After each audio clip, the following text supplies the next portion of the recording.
आरोपी जो है पुलिस अपनी गाड़ी में है और दोनों आरोपी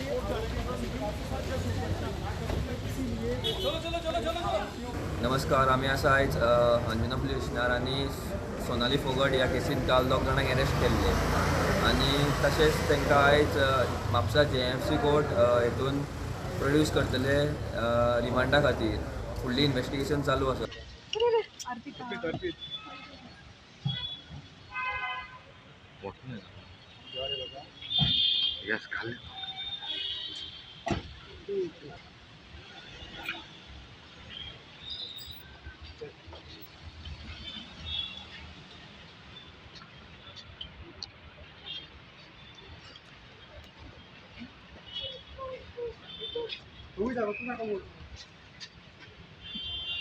स्टुडंटा खातीर नवसरात चलगांवकर.